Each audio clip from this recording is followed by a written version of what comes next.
Hello, everyone, and welcome to Mission Report, the Nintendo News Show.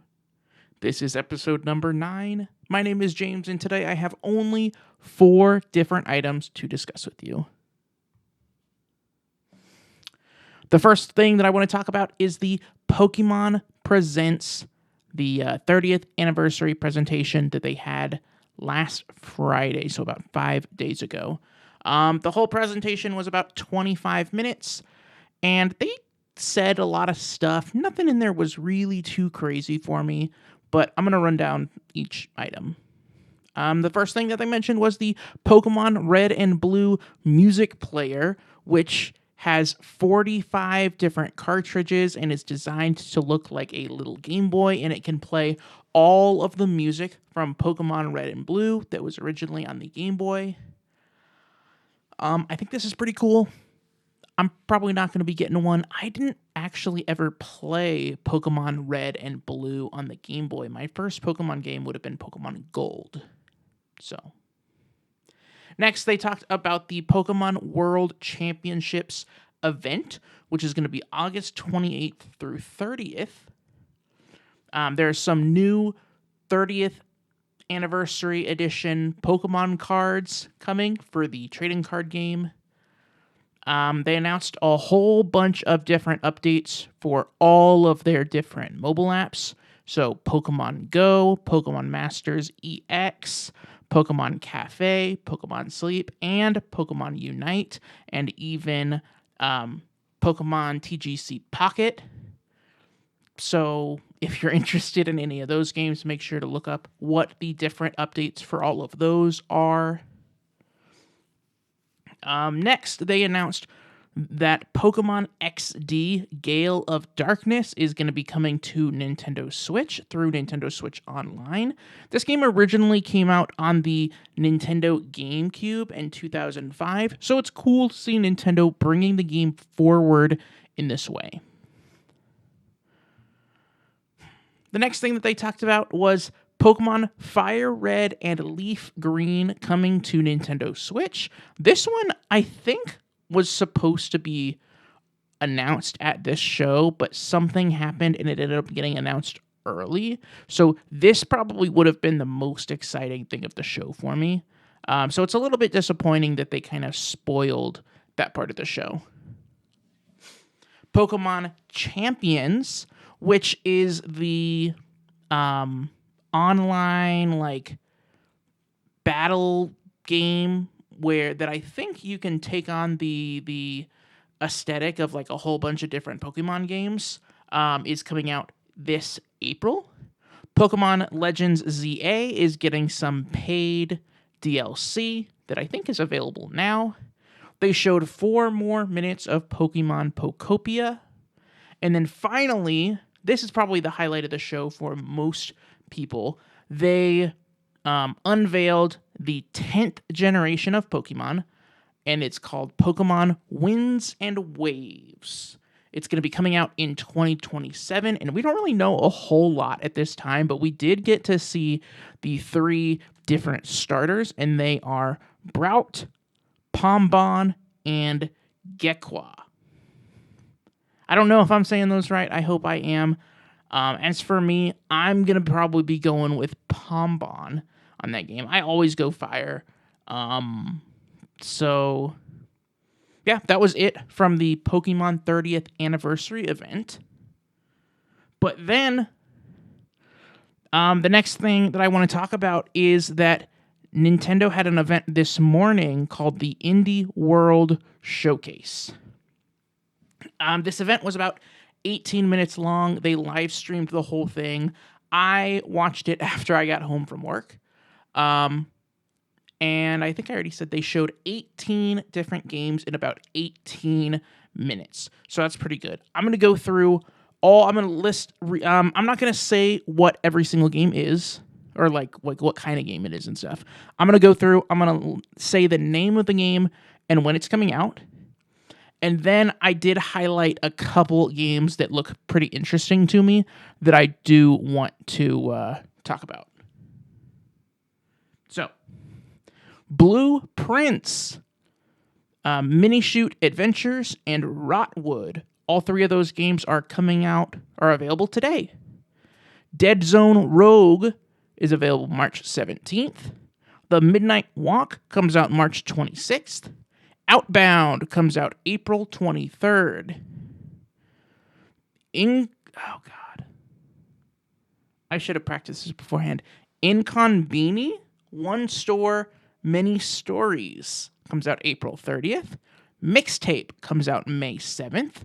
My Little Puppy comes out May 29th. Unrailed 2, Back on Track comes out in May. Densh Attack comes out June 17th.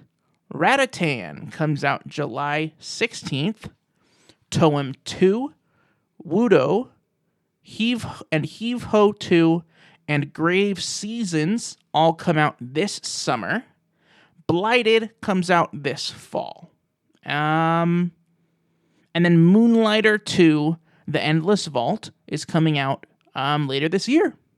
And so that's all 18 of the games that was announced. The ones that are looking pretty interesting to me, I have 5. One of them is Moonlighter 2, The Endless Vault. And I want to say that this game is actually already available on other platforms. But basically, this game looks like you kind of run the day-to-day operations of this store.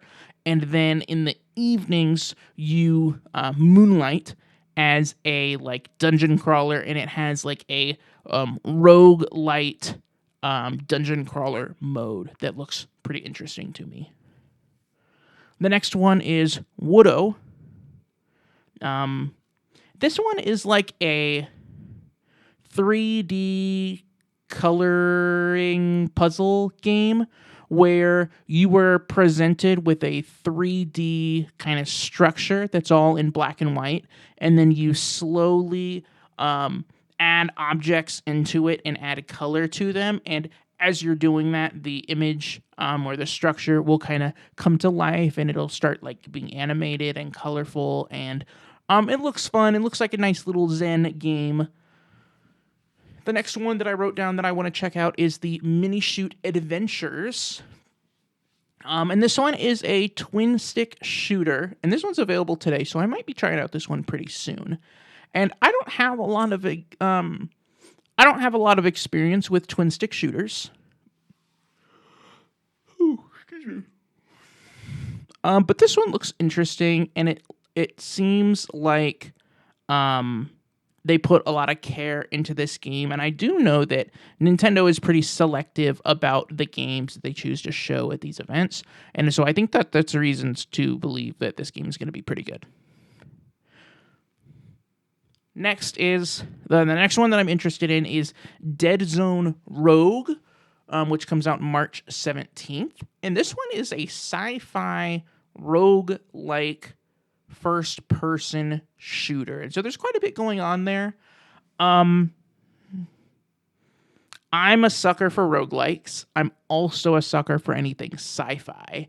So I know that Saros is coming up in a couple months, but this game comes out in just a couple weeks, in 2 weeks, actually. So if this game looks like it's going to be pretty good and not super long, I might check out this game before jumping into Saros.